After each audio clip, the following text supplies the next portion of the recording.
Voilà, je vous propose une troisième et dernière séquence. Vous avez vu ces affiches qui sont derrière moi.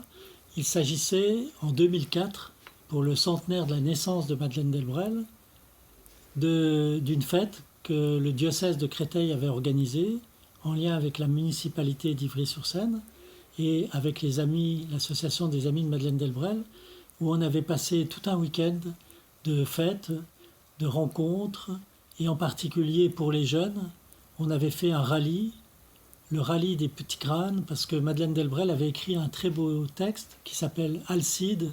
Alcide, c'est un petit moine à qui arrive plein d'aventures, et il y a plein de petites phrases très fortes et très simples. Par exemple, Alcide dit, mon Dieu, on dit que vous êtes partout. Dieu est partout, quoi. Mon Dieu, on dit que vous êtes partout. Comment ça se fait que moi, je suis si souvent ailleurs? Et puis elle dit aussi, enfin c'est Alcide qui le dit, hein, elle dit, pour rencontrer Dieu, un escabeau peut tenir lieu de Sinaï.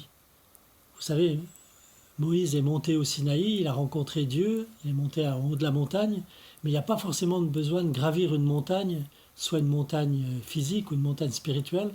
Un escabeau, c'est-à-dire dans la vie ordinaire, prendre un escabeau pour aller accrocher un tableau sur le mur de chez soi, eh bien, monter un escabeau, ça peut être aussi une occasion de rencontre de Dieu. Donc vous voyez des tas de petites choses simples comme ça de la vie. Et elle disait aussi, alors, et ça c'est quelque chose de très fort, ça va introduire notre troisième séquence sur être missionnaire, être disciple missionnaire, comme dit le pape François, comme notre évêque nous le demande dans ses orientations synodales. Madeleine dit, personne, sauf Jésus, n'a demandé à notre cœur d'aimer chacun de tous les hommes, de l'aimer jusqu'au bout. Oui, il n'y a que Jésus qui a demandé d'aimer chacun de tous les hommes. Tu aimeras ton prochain comme toi-même, c'est-à-dire d'aimer chaque prochain, tous ceux qui sont près de nous, tous ceux qui sont plus loin, et de l'aimer jusqu'au bout. Il n'y a pas de plus grand amour que de donner sa vie pour ceux qu'on aime. Donc personne sauf Jésus n'a demandé à notre cœur d'aimer chacun de tous les hommes, de l'aimer jusqu'au bout. Mais quand un homme a été aimé de cet amour-là, il en garde le souvenir. Et ce souvenir devient à son tour comme un pressentiment de l'amour même de Dieu. Vous l'avez peut-être découvert avant de demander le baptême, il y a peut-être des gens qui, autour de vous, ont été des témoins de l'amour de Dieu. Ils étaient tellement habités de cet amour que cet amour a été pour vous un pressentiment de l'amour même de Dieu. Alors c'est peut-être à vous maintenant de vivre cela, de vivre tellement dans l'amour, tellement de recevoir l'amour de Dieu, d'être habité par cet amour, que pour ceux que vous rencontrez dans votre vie, dans votre travail, dans votre voisinage, dans votre famille, eh bien, si vous les aimez comme Dieu les aime, eh bien, ça va les marquer un jour ou l'autre, ils se souviendront, ça sera un pressentiment de l'amour même de Dieu. Et c'est peut-être cela, être missionnaire, disciple missionnaire. C'est pas forcément faire des grands discours ou partir à l'autre bout du monde, mais c'est une attitude dans la vie quotidienne. Et c'est pourquoi je vous propose ce texte de Madeleine Delbrel qui s'appelle Témoin et qu'elle a écrit dans un petit livre qui n'a pas été publié de son temps, enfin qui a été publié comme article et qui ensuite a été publié dans les œuvres complètes, un texte en 1943 qui s'appelle « Missionnaire sans bateau ». Donc ça dit bien ce que ça veut dire. À l'époque, il n'y avait pas d'avion. Hein. On partait, les missionnaires prenaient le bateau à Marseille et puis partaient en Afrique ou en Extrême-Orient et ils partaient sans retour pour annoncer la parole de Dieu. Et là, elle nous dit que nous sommes missionnaires sans bateau. C'est dans les couloirs du métro, c'est dans la vie quotidienne que nous avons à vivre cela. Alors voici ce texte donc, que vous avez reçu. La parole de Dieu, on ne l'emporte pas au bout du monde, comme dans une mallette. On la porte en soi, on l'emporte en soi. On ne la met pas dans un coin de soi-même, dans sa mémoire, comme sur une étagère d'armoire où on l'aurait rangée. On la laisse aller jusqu'au fond de soi, jusqu'à ce gond où pivote tout nous-mêmes. Donc vous voyez, la parole de Dieu, elle est au fond de nous. Il faut nous laisser modeler d'un mode de vie faire monter d'un mode de vie nouveau, disait-elle dans le texte que nous avons vu dans la deuxième séquence. Et donc, cette parole de Dieu, il faut la laisser aller jusqu'au plus profond de nous, c'est-à-dire jusqu'à ce lieu de la conversion, ce gond où tout nous-mêmes pivote.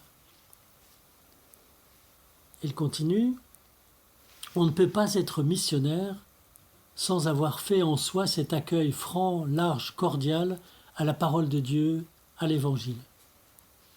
Cette parole, sa tendance vivante, elle est de se faire chair en nous. Vous avez vu dans le chemin du catéchuménat comment, pour Dieu, le Verbe s'est fait chair, comment Dieu nous a donné son Fils, qui est venu dans notre chair humaine, vraiment comme homme. Eh bien, il continue, et ça c'est une grande idée de Madeleine Delbrel, il continue à vivre cette incarnation dans nos vies. C'est-à-dire le Christ ressuscité continue à vivre en nous, il continue son incarnation en nous, il continue de se faire chair en nous. Et quand nous sommes ainsi habités par la parole de Dieu, nous devenons aptes à être missionnaires. Donc pour être missionnaire, il faut être habité par la parole de Dieu. Mais ne nous méprenons pas. Sachons qu'il est très onéreux de recevoir en soi le message intact. C'est pourquoi tant d'entre nous le retouchent, le mutilent, l'atténuent. On éprouve le besoin de le mettre à la mode du jour, comme si Dieu n'était pas à la mode de tous les jours, comme si on retouchait Dieu. Vous savez, je pense que vous l'avez vécu comme moi, des fois quand on lit l'Évangile, on se dit, ce qu'on disait déjà tout à l'heure, bon, ça je vais le vivre, mais ça non, c'est trop dur, hein, ça je vais pas le vivre. Donc je vais vivre un petit peu ce que je vais pouvoir, ce que je peux faire. Donc là, Madeleine, vous sentez, elle est vraiment très très exigeante. Et on sent bien qu'elle est convertie, hein, qu'elle a été éblouie par Dieu, et à partir de là, toute sa vie a changé et l'a rendue beaucoup plus exigeante vis-à-vis d'elle-même d'abord, bien sûr, avant d'être exigeante vis-à-vis des autres. Si le missionnaire prêtre est le porte-parole de la parole de Dieu, nous, missionnaires sans sacerdoce, nous en sommes une sorte de sacrement. Alors c'est une phrase compliquée, hein. Le missionnaire prêtre ou le diacre sont les porte-parole de la parole de Dieu. C'est le prêtre ou le diacre qui lisent l'évangile à la messe. Hein. Mais nous, missionnaires sans sacerdoce, c'est-à-dire, dit-elle, nous, les simples chrétiens et chrétiennes, nous ne sommes pas prêtres ni diacres, nous en sommes une sorte de sacrement. Nous sommes un sacrement de la parole de Dieu. Parce que cette parole de Dieu, elle vient s'incarner en vous, comme dans les prêtres et les diacres, hein, parce que vous êtes chrétien, parce que vous êtes baptisés, et cette parole, elle peut se transmettre aux autres. C'est ça le sacrement. Elle est un signe et un moyen pour Dieu d'agir dans la réalité de votre vie et de la vie des autres autour de vous. Alors voici cette phrase qui pour moi est très très importante. Une fois que nous avons connu la parole de Dieu, nous n'avons pas le droit de ne pas la recevoir. Donc nous avons connu la parole de Dieu, eh bien il nous faut la recevoir au fond de nous. Hein, c'est ce qu'elle a dit au début de ce texte. La parole de Dieu, elle vient en nous, au plus profond de nous. Jusqu'ici, tout va bien. Une fois que nous l'avons reçue, nous n'avons pas le droit de ne pas la laisser s'incarner en nous. Hein, donc cette parole de Dieu, elle vient s'incarner en nous, elle vient transformer notre vie. Tout va bien. Une fois qu'elle s'est incarnée en nous, nous n'avons pas le droit de la garder pour nous. Donc nous devons devenir missionnaires de cette parole. Nous devenons non seulement disciples, mais missionnaires. Donc une fois qu'elle s'est incarnée en nous, nous n'avons pas le droit de la garder pour nous, et on entendrait, logiquement, si on reprend la logique des phrases précédentes, on attendrait, nous devons la dire aux autres. Nous devons la proclamer sur les toits, comme dit l'Évangile. Or, Madeleine ne dit pas ça. Elle dit, une fois qu'elle s'est incarnée en nous, nous n'avons pas le droit de la garder pour nous, nous appartenons dès lors à ceux qui l'attendent. vous vous rendez compte? Nous appartenons dès lors à ceux qui l'attendent, cette parole de Dieu. Donc elle nous dit, il y a des tas de gens qui attendent quelque chose de la parole de Dieu, même s'ils ne le savent pas. Et vous, catéchumènes, je pense que vous comprenez bien ça. Eh bien, nous, chrétiens, eh bien, nous appartenons à ceux qui attendent cette parole confusément, et nous sommes dépendants d'eux. Nous leur appartenons, donc nous leur devons quelque chose. Nous leur devons de témoigner de cette parole. Et ça, c'est à la Mission de France, nous appelons ça le renversement missionnaire. C'est-à-dire, au début, on se dit, je vais annoncer la parole de Dieu. J'ai la parole de Dieu en moi, je vais l'annoncer. Or, en fait, la Madeleine nous dit, eh bien, c'est plus compliqué que ça. Cette parole de Dieu, elle s'incarne en nous, et pour qu'elle puisse s'incarner dans les autres, nous devons créer des relations avec ces autres personnes dont nous dépendons. C'est un prêtre de la Mission de France qui est maintenant en Guyane et qui travaille, qui est psychologue de métier et qui est psychologue scolaire là-bas à Saint-Laurent-du-Maroni, qui me disait, il y a quelques années, il me disait, ma question, c'est pas tellement comment je vais aider les autres, ces jeunes qui galèrent, ces jeunes amérindiens qui n'ont pas de sens à la vie, etc. Ces jeunes qu'on appelle les Bushinengue, c'est-à-dire ceux qui sont des descendants d'esclaves et qui n'ont pas vraiment leur place dans la société guyanaise. Et il me disait, ma question c'est comment je vais dépendre d'eux, comment je vais me laisser modeler aussi par eux, avec toute leur attente de dignité, de justice, et puis peut-être leur attente de Dieu, leur attente de l'Évangile. Donc il disait, il faut que je dépende d'eux.